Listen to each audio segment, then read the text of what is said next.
Picture this. It's January 1st. You've got a ton of projects, dreams, and goals shining bright in your mind. You think to yourself, this year, I've got this. I'm going to crush it.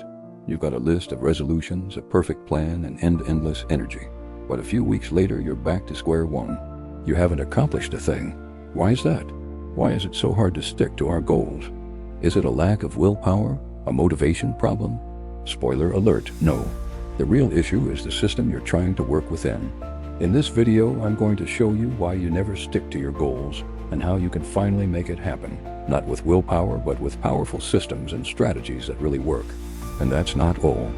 We're also going to dive into how to turn your goals into inevitable habits, why your environment plays a huge role, and how small, simple actions can make all the difference. You've probably heard it before, right? It's all about motivation. That is the story we've been told for years. If you're re-motivated, you'll succeed. That it all comes down to the energy you put into your goals. Well, let me tell you something. Motivation is a mirage. Some days it's there, and others it disappears like a cloud in the sky. You felt it, right? That burst of energy in the morning, only to have it fade a few days later. Then you start wondering, why can't I stick to my goals? Why does what seemed so important yesterday feel irrelevant today? The problem isn't that you lack motivation. The real reason you not hitting your goals is that you relying too much on motivation to guide you. Motivation is unpredictable. Sometimes it's there, sometimes it's not. And the more you expect it to carry you, the more you set yourself up for frustration. But here is the truth. It is not a lack of willpower that is holding you back. It's a lack of system. A solid system is what separates the successful from the unsuccessful. The successful ones understand one thing. Motivation is fuel, but it's not the engine. Let me illustrate this. Imagine you decide to lift a massive weight, something you've never lifted before. Chances are, you'll fail, right? It's too heavy, too difficult to lift all at once. It's not that you're incapable. It's simply that you're not prepared. You haven't trained by starting with smaller weights, gradually building your strength. If you tried to lift that massive weight without preparation, you'd probably end up injuring yourself. Now, the same thing happens with your goals. Most people focus on huge goals without considering the small, regular actions that lead to them. You can't expect to accomplish everything overnight. It's like wanting to run a marathon without ever running a 5,000. You need to start small and build a strong foundation. Instead of aiming straight for the top of the mountain, start by tackling the first steps. Set small, achievable goals that will prepare you for the big ones. For example, instead of saying, I want to be fluent in a foreign language, start with, I'll learn 10 new words every day. Instead of aiming for a 20-kilogram weight loss transformation, start with, I'll exercise for 15 minutes a day. These small actions build up, and little by little, they transform not just your routine, but your habits. The real secret to success isn't in big resolutions, it's in consistency. That's the system. A solid system built on regular, simple actions. And to build it, you don't need motivation. You need to create an environment that pushes you to take those actions over and over, without even thinking about it. James Clear, a leading expert on habit psychology, tells us that the key to success lies in something incredibly simple, small habits. The ones that seem insignificant at first, but through repetition, become the foundation for monumental changes. These habits are like atoms, small and visible, but with immense power. Every action, every decision, no matter how tiny, plays a huge role in your transformation. This is what James Clear calls the 1% rule. Every time you take a small step, you get just a tiny bit better. But if you do this consistently, over the course of a year, you'll see an explosive improvement. Look at this pebble. It might seem insignificant, right?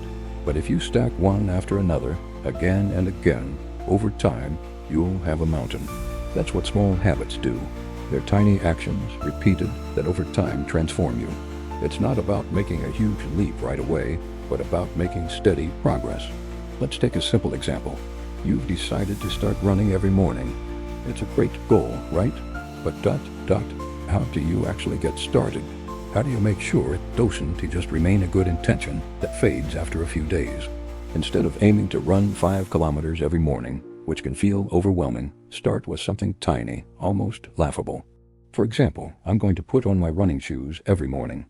Is that really a challenge? No, it's such a small action. There's no way you can miss it. And yet, that's where it all begins. The idea is to trigger an action no matter how small. Once you've put on your shoes, it's much harder to back out. You're already in motion, and naturally, you might take a few steps outside.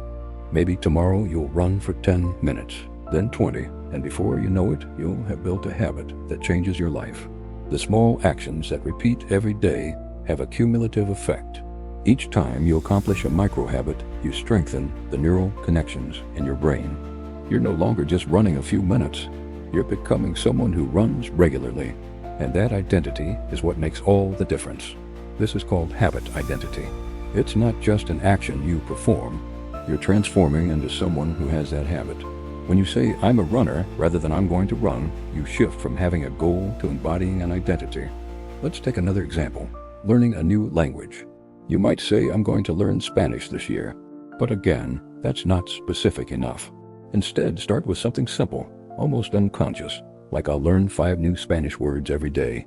You're not stressing about being fluent in Spanish tomorrow, but you commit to learning a few words every day. And soon you'll have learned thousands of words. By the end of the year, you'll be someone who speaks Spanish fluently, and it's that learner identity that will carry you through. Small habits, my friends, these tiny actions that seem insignificant, accumulate, build up, and in the end, create lasting change. Every little habit you form becomes a stone in the massive edifice of your transformation. And remember, the key isn't trying to accomplish everything at once. The secret is in the small daily steps. The one that might seem insignificant today, but with repetition, becomes inevitably powerful. So next time you decide to embark on a new project, ask yourself, what's the smallest action I can take today that brings me closer to my goal? It's that tiny spark that will ignite the fire of success. And you'll see, with atomic habits, you'll change your life. So how do our habits actually form in our brains? Charles Duhigg, in his book, The Power of Habit, explains a key concept that will help you understand the mechanism behind habit formation. He calls it the habit loop, a simple 3-step process: cue, action, and reward. Step 1. The cue. Imagine you're at work, feeling drained after a busy morning, and you suddenly experience this wave of exhaustion. This cue could be an emotion, a place, a situation, or even a physical state like hunger or fatigue. This cue activates your brain and triggers you to do something. In this case, the cue is fatigue. You're tired and your brain thinks, I need a boost. Your automatic response to that cue? Get a cup of coffee. Step 2. The action. Once the cue is triggered, you take action. You grab your coffee and drink it, almost without thinking, right? It's become a habit, a default response to your tiredness. And here's the final step, the reward. After drinking your coffee, you feel a surge of energy. You're more alert, more focused, ready to dive back into your work. It has this reward that reinforces the loop and makes you want to repeat it again and again. Here is the magic of habits. Once you have a reward that motivates you to repeat an action, your brain locks in that loop. Every time the same situation arises, your brain pushes you to take exactly the same action, and that becomes a deeply ingrained habit. So you might be asking yourself, okay, but how do I change this loop if I want to break a bad habit or form a new one? This is where things get interesting. To break a habit or create a new one, you need to intervene in one of these 3 steps, either the cue, the action, or the reward. Let's start with the cue. If you have the habit of snacking on candy every time you're stressed, stress is your cue. You can try to change that cue. For example, instead of heading straight for the candy jar when stress hits, you can choose a different action to replace that behavior, like doing some deep breathing or taking a quick walk. The goal here is to interrupt the loop by changing the cue. It's not easy at first because your brain is used to responding automatically to that cue. But over time, by repeating your new action, you can retrain your brain to establish a new automatic response. Now, if you want to create a new habit, another option is to modify the action itself. For example, instead of rushing for coffee, every time you're tired, you can decide to drink some water or do a 5-minute exercise to energize yourself. The key is to replace the action with something that feels just as rewarding as the original behavior. Whatever the action, as long as you attach an immediate reward to the new action, your brain will begin to recognize that this new action can be just as satisfying. Finally, you can also play with the reward itself. The reward plays a crucial role in the habit loop. If you associate an immediate reward with a new action, you'll reinforce that habit more quickly. This is what makes building new habits feel a bit like giving yourself a reward with every step. When you reward your new habit with something that truly delights you, like a little relaxation after a workout, you send a powerful signal to your brain. You're telling it, hey, this behavior is good, do it again. And gradually, this new action will become a permanent part of your routine. To sum up, the key to changing or creating habits is to intervene in one of the three elements: the cue, the action, or the reward. Change doesn't happen overnight, but if you're patient and strategic, you can reprogram your brain and permanently transform your habits. So next time you want to break a bad habit or form a new one, remember this loop: cue, action, reward. It's a simple method, but it's been proven to sustainably transform your behavior. Ever find yourself procrastinating, hesitating, or constantly pushing your goals aside? Well, here's a secret that might just change everything for you: implementation intentions. This is a powerful method that will totally transform how you approach your goals and will literally change the way you commit to your resolutions. Instead of just saying, I'm going to run tomorrow, which is vague and leaves too much room for uncertainty, let's get specific. What you really need to do is answer three key questions: when, where, and how. Take running, for example. Saying, I'm going to run sounds good, but it doesn't really hold you accountable. But when you say, I'm going to run tomorrow at 7 a.m. at the park for 20 minutes, now you've got a clear, actionable plan. That's an implementation intention. This isn't just a motivational statement, it's a planning strategy. When you specify when, where, and how you're going to complete a task, you're embedding it into your mental calendar. Your brain receives a clear message. No hesitation, it's already scheduled. So why does this work so well? Simple. Without a clear plan, our brain looks for excuses. Let's say you're planning to work out. Your brain might come up with reasons like, oh, it's raining, I'm tired, or I'm too busy. These excuses are always there when you don't have a clear plan. But when you've already decided exactly when and where you're going to do something, you've already anticipated those obstacles, and there's no room left for procrastination. Let's take another example. Maybe you want to read more this year. But saying I'm going to read more is way too vague. If you're like most people, you'll likely push that goal aside because it lacks structure. A better approach? Implementation intentions. For example, I'm going to read 20 pages of my book every night at 8 p.m. in my living room before watching TV. Now that's a clear, actionable plan that eliminates hesitation. Here's why this works. When you simply say I'm going to read, there's no framework. But when you say, I'm going to read 20 pages tonight at 8 p.m. in my living room, you've created a time constraint in a specific place, and your brain is far less likely to get overwhelmed by procrastination. But wait, there's more. Implementation intentions aren't just useful for beating procrastination, they're also incredibly effective for turning goals into lasting habits. A study by Peter Gallwitzer, one of the researchers who popularized this method, showed that people who plan their actions with precision are 300% more likely to succeed than those with vague intentions. Yes, you heard that right, 300% more likely to succeed just by clearly structuring your intentions and writing them down. You're leaving no room for excuses, and your brain knows exactly what you expect of it. And it's not just for big goals. You can apply this to smaller tasks too. For example, maybe you want to get your grocery shopping done without stressing.